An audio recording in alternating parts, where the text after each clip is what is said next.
Final Fantasy VIII is a 1999 role-playing video game developed and published by Square. It is the eighth major installment in the Final Fantasy series. The game was the series' second 3D installment and the first to consistently use realistically proportioned characters, and introduced a new magic system to the Final Fantasy franchise which removed magic point-based spellcasting. Set on an unnamed fantasy world with science fiction elements, the game follows the story of a group of young mercenaries, led by Squall Leonhardt, who are part of an organization named Seed, initially traveling to different countries to stop the sorceress Eddie. Their goal changes to stop a sorceress from the future named Ultimesha from compressing time. The development of Final Fantasy VIII began in 1997, during the English localization process of Final Fantasy VII. It was produced by Shinji Hashimoto, and directed by Yoshinori Kitase.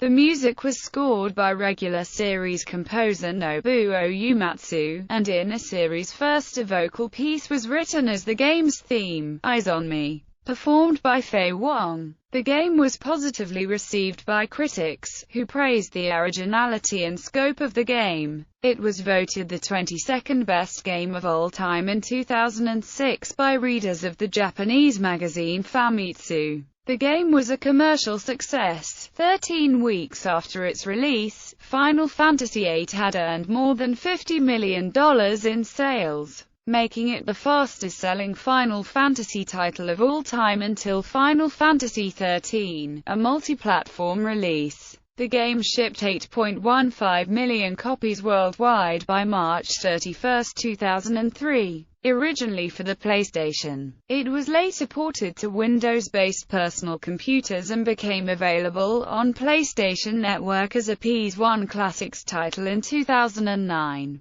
Gameplay. Like previous games in the Final Fantasy series, Final Fantasy VIII consists of three main modes of play: the world map, field map, and battle screen. The world map is a 3D display in which the player may navigate freely across a small-scale rendering of the game world. Characters travel across the world map in a variety of ways, including by foot, car, chocobo, train, and airship. The field map consists of controllable 3D characters overlaid on one or more 2D pre-rendered backgrounds, which represent environmental locations such as towns or forests. The battle screen is a 3D model of a location such as a street or room, where turn-based fights between playable characters and CPU-controlled enemies take place. The interface is menu-driven, as in previous titles, but with the typical weapon and armor systems removed and new features present, such as the junction system. Also featured is a collectible card-based mini-game called Triple Triad. Junction system. Final Fantasy VIII uses a battle system based on summon-able monsters called Guardian Forces, abbreviated in-game as GF. Assigning a GF onto a character allows the player to use battle commands beyond attack with the main weapon, such as magic, GF, item and draw. While previous Final Fantasy titles provided each character with a limited pool of magic points that were consumed by each spell, in Final Fantasy VIII, spells are acquired either from enemies in battle, draw points distributed throughout the game's environments, or by refining items and cards. Spells are then stocked on characters as quantified inventory and are consumed one by one when used. Characters can also junction these spells onto their statistics, such as strength, vitality, and luck, for various bonuses, provided the character has junctioned a guardian force. The junction system's flexibility affords the player a wide range of customization options. The use of summoned creatures for anything other than a single devastating attack during battle was a significant departure for the Final Fantasy series. The junction system also acts as a substitute for armor and accessories used in previous titles to enhance the character's statistics. Moreover, where earlier titles required weapons to be equipped and tailored to the character, each major character in Final Fantasy VIII features a unique weapon which can be upgraded, affecting its appearance, power, and limit break. Limit breaks. Characters in Final Fantasy VIII have unique special attacks called limit breaks, as in Final Fantasy VII.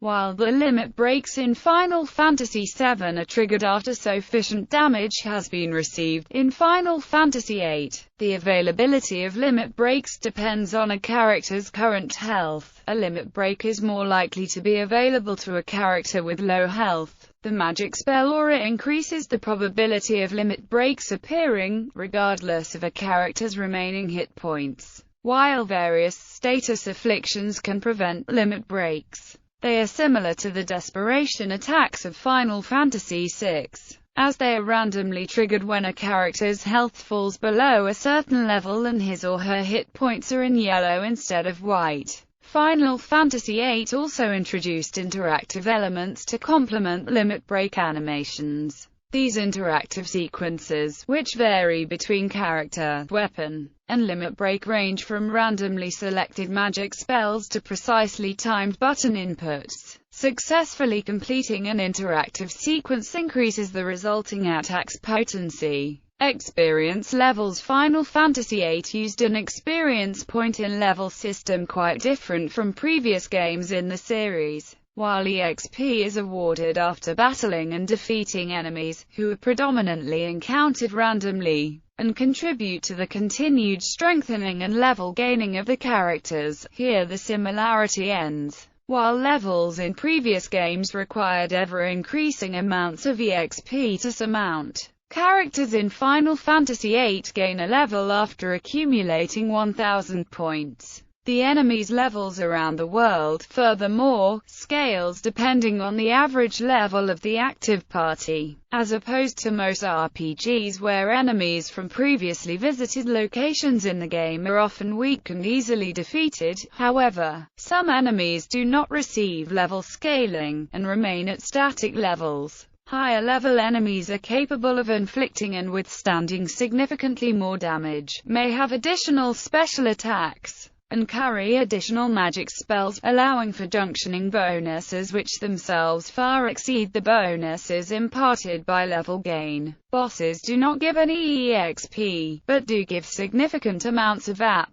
In addition to gaining levels, Guardian Forces earn ability points after battles, which are automatically allocated to special abilities that Guardian Forces can learn. When a Guardian Force has learned an ability, that ability becomes available for any character that junctions the GF or the character party, as is the case with field abilities. These abilities allow characters to attack more efficiently, refine magic spells from items, receive stat bonuses upon leveling up, access shops remotely, and use additional battle commands. Story, setting and characters. Most of Final Fantasy VIII is set on an unnamed fantasy world with one moon. The game primarily consists of modern elements, but does contain some futuristic elements. The planet contains 5 major land masses, with Easthar, the largest, covering most of the eastern portion of the map. Galbadia, the second largest continent, lies to the west, and contains many of the game's locations. The northernmost landmass is Trabia, an Arctic region.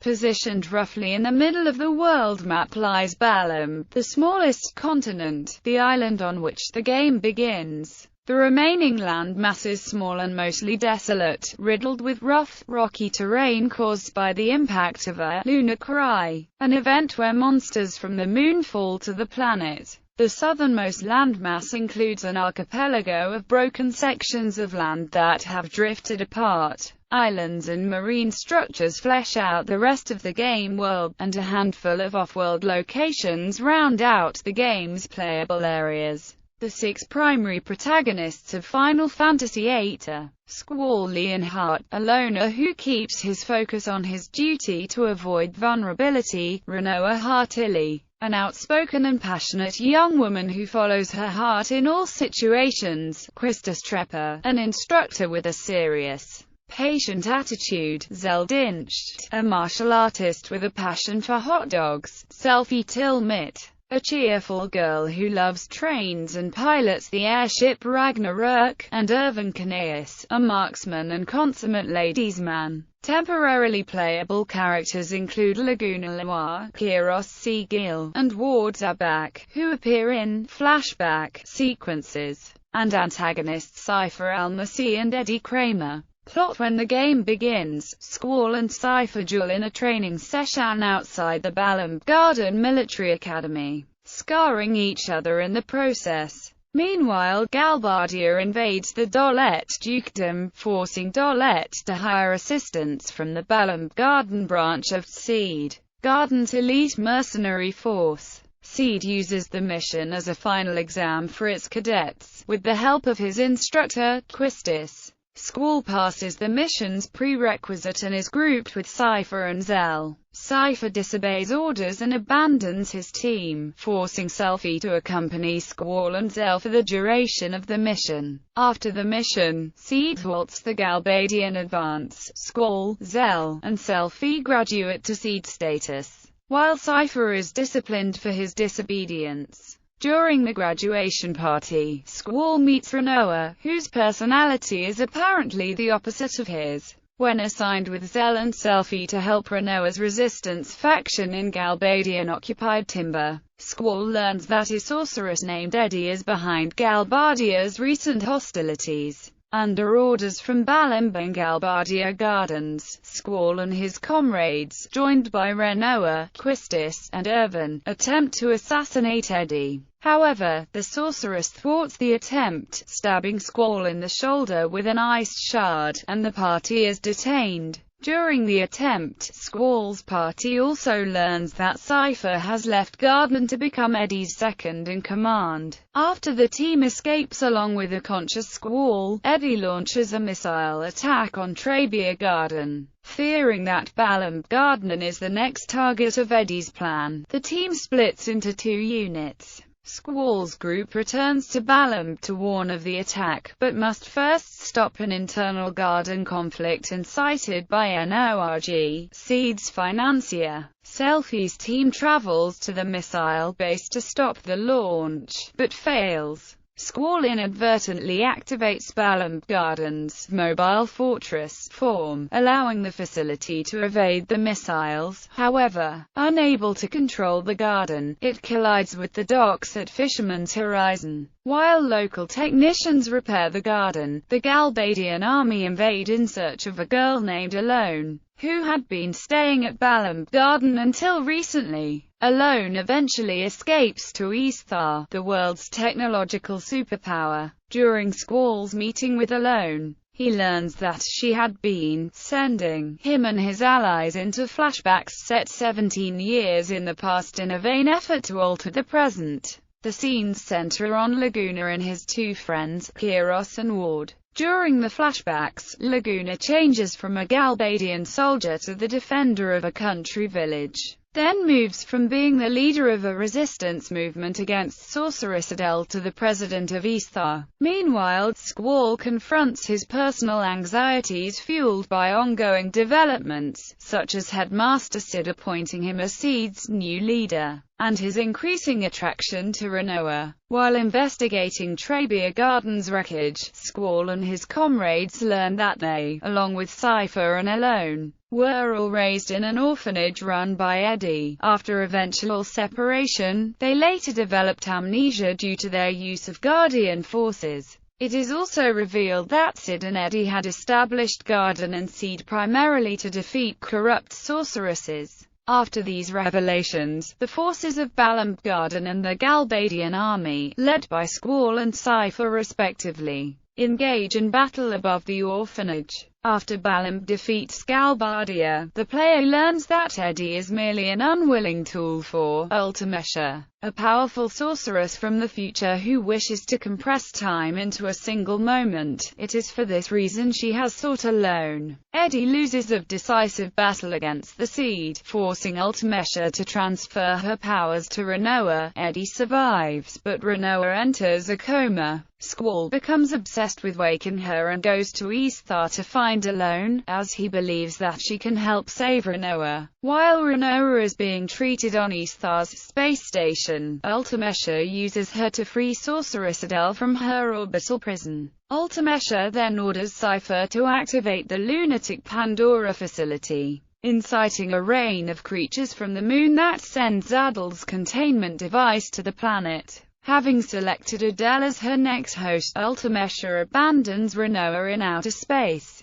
Squall rescues her, and they return to the planet on a derelict starship. Upon their landing, delegates from Easthar isolate Rinoa for fear of her sorceress abilities, forcing Squall to rescue her. They are met by the president of Easthar, who reveals himself to be Laguna and apologizes for the incident and announces Drive. Odine's plan to let Ultimesha possess Rinoa, have Alone send Rinoa to the past and then retrieve only Rinoa back to the present, enabling Ultimesha to achieve time compression, as it would allow Squall's group to confront Ultimesha in her time. To do this, Squall's team infiltrates Lunatic Pandora, defeats Cypher and Adele, and has Rinoa inherit Adele's sorceress powers. Time compression is thus initiated. Squall and his allies travel to Ultimesha's era and defeat her. With Ultimesha defeated, the universe begins returning to normal. However, Squall is nearly lost in the flow of time as he witnesses the origins of the game's story, ghostly, sporadic apparitions of Rinoa, and a faceless portrait of himself. When a dying Ultimesha travels back in time to pass her powers to Eddie, Squall informs Eddie of the concepts of garden and seed that she will create. Afterward, he is able to properly recollect his memories and thus return to the present with Rinoa's help. The end cinematic depicts the events after Squall's return to the present. Cypher, no longer a garden member, is once again reunited with Regine and Fujin. Laguna visits Rain's grave along with the Lone Ward and Kiros, and a celebration takes place in the garden, with Squall and Rinoa sharing a kiss under the moonlight.